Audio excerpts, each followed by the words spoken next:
Chapter 30. The Birthday Party.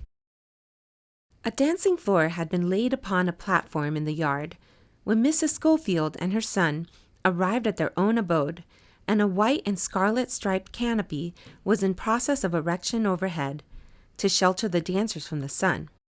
Workmen were busy everywhere under the direction of Margaret, and the smitten heart of Penrod began to beat rapidly. All this was for him. He was 12. After lunch, he underwent an elaborate toilette and murmured not. For the first time in his life, he knew the wish to be sandpapered, waxed, and polished to the highest possible degree. And when the operation was over, he stood before the mirror in new bloom, feeling encouraged to hope that his resemblance to his father was not so strong as Aunt Sarah seemed to think. The white gloves upon his hands had a pleasant smell, he found, and as he came down the stairs, he had great content in the twinkling of his new dancing slippers. He stepped twice on each step, the better to enjoy their effect, and at the same time he deeply inhaled the odor of the gloves. In spite of everything, Penrod had his social capacities. Already, it is to be perceived that there were in him the makings of a Catalan leader. Then came from the yard a sound of tuning instruments, squeak of fiddle, croon of cello, a falling triangle ringing and tinkling to the floor, and he turned pale. Chosen guests began to arrive, while Penrod, suffering from stage fright and perspiration, stood beside his mother in the drawing-room to receive them. He greeted unfamiliar acquaintances and intimate fellow criminals with the same frigidity, murmuring, "Glad to see ye," to all alike, largely increasing the embarrassment which always prevails at the beginning of children's festivities. His unnatural pomp and circumstance had so thoroughly upset him, in truth, that Marjorie Jones received a distinct shock, now to be related. Dr. Thrope, the kind old clergyman who had baptized Penrod, came in for a moment to congratulate the boy, and had just moved away when it was Marjorie's turn, in the line of children, to speak to Penrod. She gave him what she considered a forgiving look, and, because of the occasion, addressed him in a perfectly courteous manner. "I wish you many happy returns of the day, Penrod." "Thank you, sir," he returned, following Dr. Thrope with a glassy stare in which there was absolutely no recognition of Marjorie. Then he greeted Maurice Levi, who was next to Marjorie. "Glad to see you." Dumbfounded, Marjorie turned aside and stood near, observing Penrod with gravity. It was the first great surprise of her life. Customarily, she had seemed to place his character somewhere between that of the professional rioter and that of the orangutan. Nevertheless, her manner at times just hinted a consciousness that this Caliban was her property. Wherefore she stared at him incredulously as his head bobbed up and down in the dancing school bow, greeting his guests. Then she heard an adult voice near her exclaim, "What an exquisite child!" Marjorie glanced up, a little consciously, though she was used to it, naturally curious to ascertain who was speaking of her. It was Sam Williams' mother addressing Mrs. Bassett, both being present to help Mrs. Schofield make the festivities festive. Exquisite! Here was a second heavy surprise for Marjorie. They were not looking at her. They were looking with beaming approval at a girl she had never seen. A dark and modest stranger of singularly composed and yet modest aspect. Her downcast eyes, becoming in one thus entering a crowded room, were all that produced the effect of modesty, counteracting something about her which might have seemed too assured. She was very slender, very dainty, and her apparel was disheartening to the other girls. It was of a knowing picturesqueness wholly unfamiliar to them. There was a delicate trace of powder upon the lobe of Fanchon's left ear, and the outlines of her eyelids, if very closely scrutinized, would have revealed successful experimentation with a burnt match. Marjorie's lovely eyes dilated. She learned the meaning of hatred at first sight, observing the stranger with instinctive suspicion. All at once she seemed, to herself, awkward. Poor Marjorie underwent that experience with hearty, healthy, little girls and big girls undergo at one time or another. From heels to head, she felt herself somehow too thick.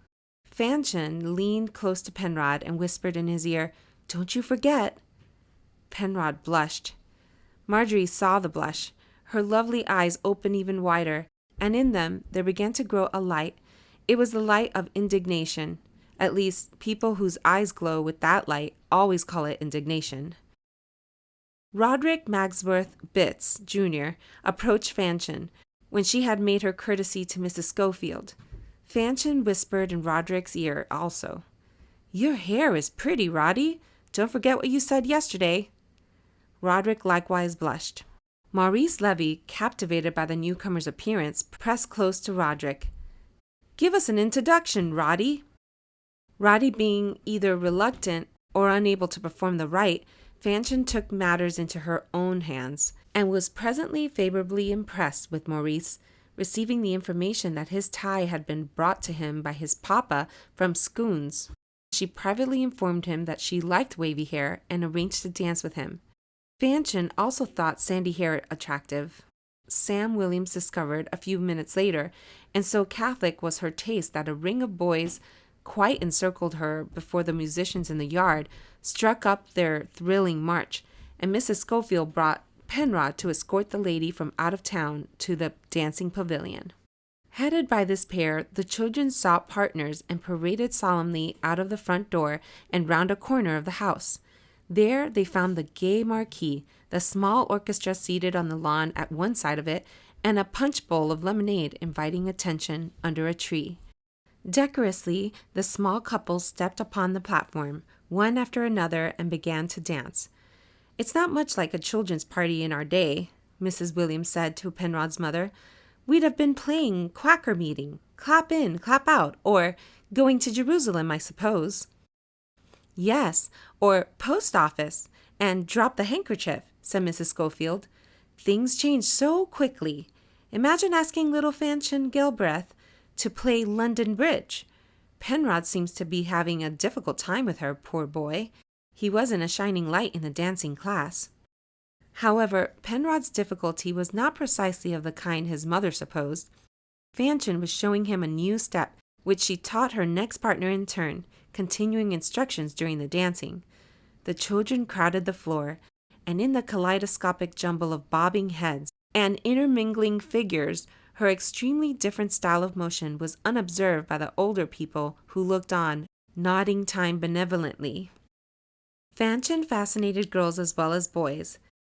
Many of the former eagerly sought her acquaintance and thronged about her between the dances, when, accepting the difference due a cosmopolitan and an oracle of the mode, she gave demonstrations of the new step to succeeding groups, professing astonishment to find it unknown. It had been all the go, she explained, at the Longshore Casino for fully 2 seasons.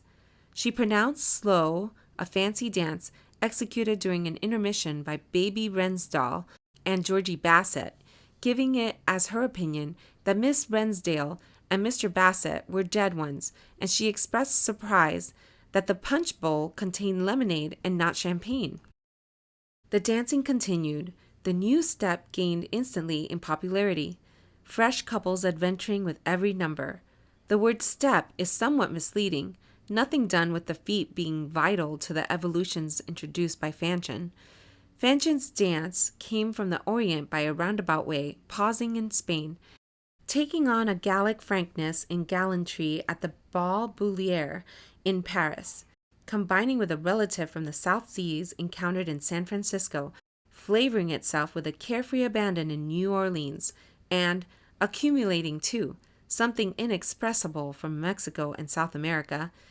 It kept throughout its travels to the underworld or to circles where nature is extremely frank and rank, until at last it reached the dives of New York, when it immediately broke out in what is called civilized society.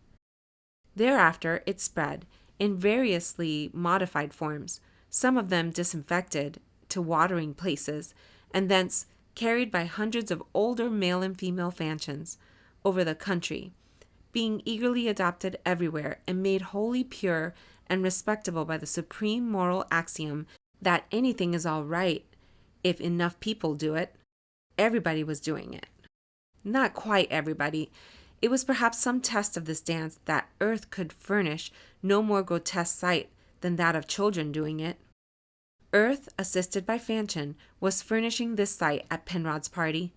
By the time ice cream and cake arrived, about half the guests had either been initiated into the mysteries of Fanchon or were learning by imitation, and the education of the other half was resumed with the dancing, when the attendant ladies, unconscious of what was happening, withdrew into the house for tea.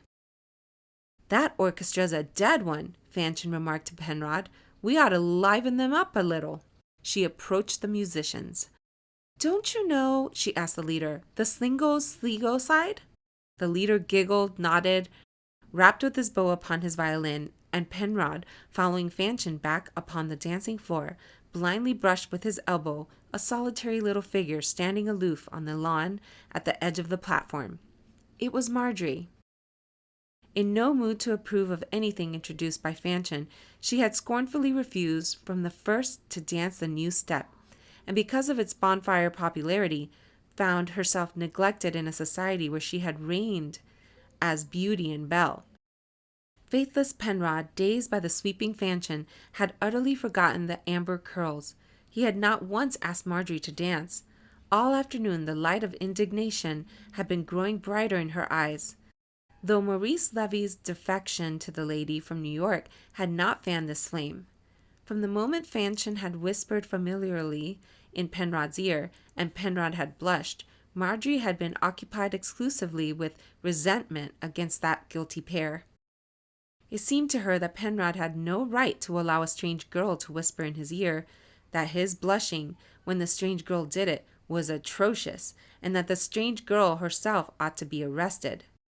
Forgotten by the merrymakers, Marjorie stood alone upon the lawn, clenching her small fists, watching the new dance at its high tide, and hating it with a hatred that made every inch of her tremble, and perhaps because jealousy is a great awakener of the virtues, she had a perception of something in it worse than lack of dignity, something vaguely but outrageously reprehensible. Finally, when Penrod brushed by her, touched her with his elbow, and did not even see her, Marjorie's state of mind, not unmingled with emotion, became dangerous. In fact, a trained nurse, chancing to observe her at this juncture, would probably have advised that she be taken home and put to bed. Marjorie was on the verge of hysterics. She saw Fanchon and Penrod assume the double embrace required by the dance. The Slingo-Sligo slide burst from the orchestra like the lunatic shriek of a gin-maddened man, and all the little couples began to bob and dip and sway. Marjorie made a scene. She sprang upon the platform and stamped her foot. "Penrod Schofield," she shouted, "you behave yourself." The remarkable girl took Penrod by the ear. By his ear she swung him away from Fanchon and faced him toward the lawn. "You march straight out of here," she commanded. Penrod marched.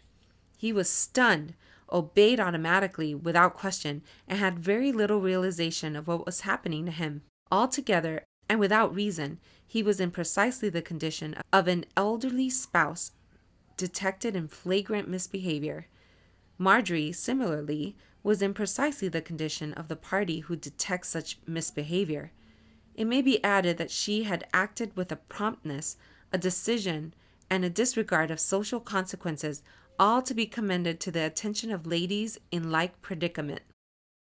"You ought to be ashamed of yourself," she raged when they reached the lawn. "Aren't you ashamed of yourself?" "What for?" he inquired helplessly. "You be quiet." "But what'd I do, Marjorie? I haven't done anything to you," he pleaded. "I haven't even seen you. All afternoon—" "You be quiet," she cried, tears filled with her eyes. "Keep still, you ugly boy. Shut up." She slapped him.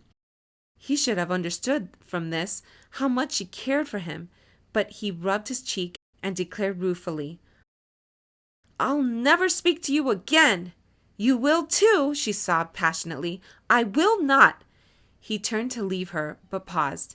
His mother, his sister Margaret, and their grown-up friends had finished their tea and were approaching from the house. Other parents and guardians were with them, coming for their children, and there were carriages and automobiles waiting in the street, but the single slide went on regardless. The group of grown-up people hesitated and came to a halt, gazing at the pavilion. "What are they doing?" gasped Mrs. Williams, blushing deeply. "What is it? What is it? What is it?" Mrs. Galbraith echoed in a frightened whisper. "What?" "They're tangoing," cried Margaret Schofield, "or bunny hugging, or grizzly bearing, or—" "They're only turkey trotting," said Robert Williams.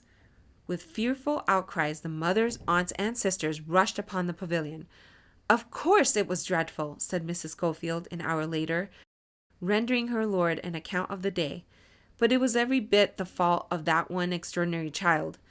And of all the quiet, demure little things, that is, I mean, when she first came, we all spoke of how exquisite she seemed, so well trained, so finished.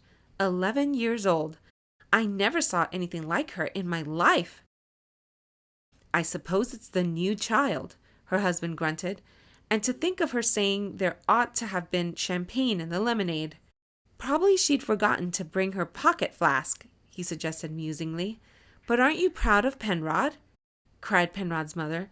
"It was just as I told you. He was standing clear outside the pavilion. I never thought to see the day. And Penrod was the only boy not doing it, the only one to refuse. All the others were—" "Everyone," she returned triumphantly, "even Georgie Bassett."